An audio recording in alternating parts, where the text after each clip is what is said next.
What is last man standing? Last man stands cricket, LMS for short, is a form of cricket played with only 8 players per side.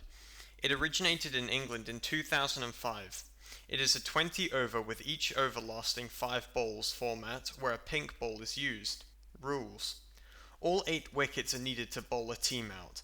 When the 7th wicket falls, the last man stands on his own. The last man or woman can only score 2, 4 or 6 off any ball. The ball is only dead when the batsman is behind the batting crease at the striker's end of pitch. When the last man stands, he/she can only be run out at batting crease, keeper's end. If a batsman is run out under this rule, he/she will not get any runs for completing the first run. In other words, it's 2 if he completes the 2 and 0 if he does not. 2 players can be dismissed off the same delivery, caught out and run out. When the striker is caught, the fielding team may run the non-striker out if he is out of his crease. The ball is only dead when the non-striker has grounded his bat at the bowler's end of the pitch, popping crease. A double play can be effected off a catch and can only be completed at the non-striker's end. The bowler is only awarded caught wicket, and the team is awarded the run-out wicket. Non-striker can steal 2 runs if the striker is caught out. If the non-striker is able to run a 2, i.e. he/she runs to the striker's end of pitch, grounds his bat behind the batting crease and returns to the non-striker's end and grounds his bat behind the popping crease, and this is completed before fielding side is able to break the stumps with the ball at the non-striker's end, then a total of 2 runs will be added to the batting score as extras. The maximum amount of runs a player can steal is 2 runs, i.e. there will be no additional runs for overthrows whether the ball goes over the boundary or not. The steal rule will not be in play for the final ball of an inning. For example, on the last ball of the innings, i.e. when the batsman has an opportunity to hit a home run, the non-striker will not be able to gain 2 runs by touching down at both ends, but he can still be out on the double play. Balls per over. Overs 1 to 19, 5 balls per over for overs unless a penalty has been bowled. In this instance, there will be a maximum of 6 balls per over. Over 20, there is no limit to balls bowled and only 1 run is added to all penalty balls. Penalty balls. A penalty is a wide or a no ball. The first penalty ball results in 1 extra run for the batsman and 1 extra ball for the bowler. The second penalty ball results in 3 extra runs for the batsman, but no extra balls for the bowler. In the last over of an inning, all penalty balls will result in 1 extra ball and only 1 run, i.e. there is no limit to balls bowled, and only 1 run is added to all penalty balls.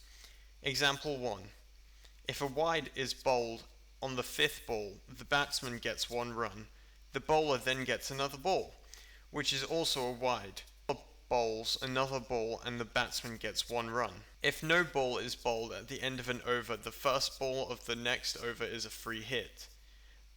For the purpose of a batsman's strike rate, all balls face count against the batsman. A maximum of 3 fielders on each side of the pitch at all times.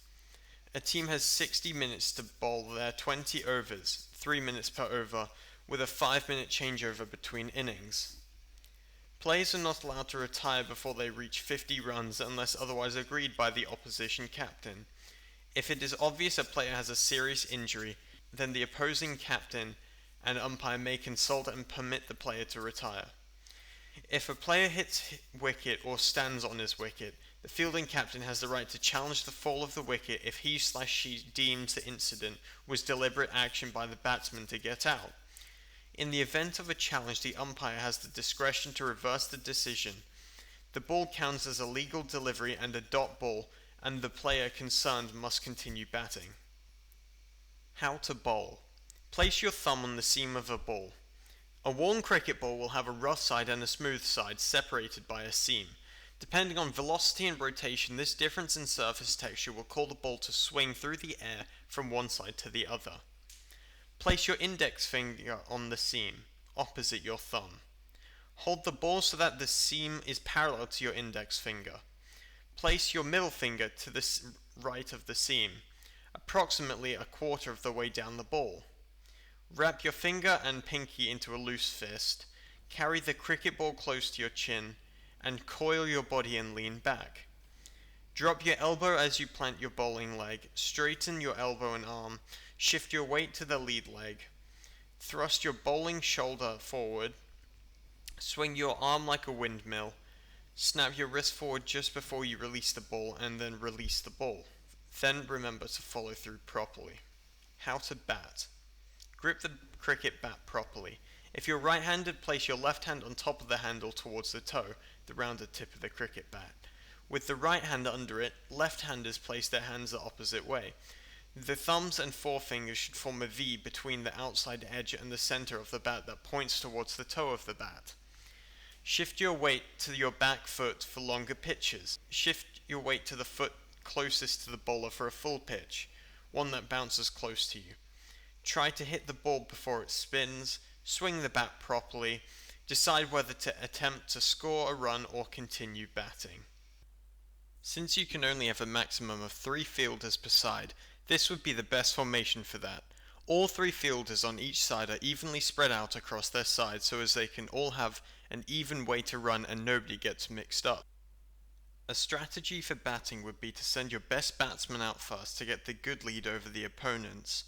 Another technique would be to send the second, third or fourth best batsman out first and then get the best one to make the opposing team think that this team isn't as good as them, so then they get lazy and then you catch them by surprise by sending out the good batsman.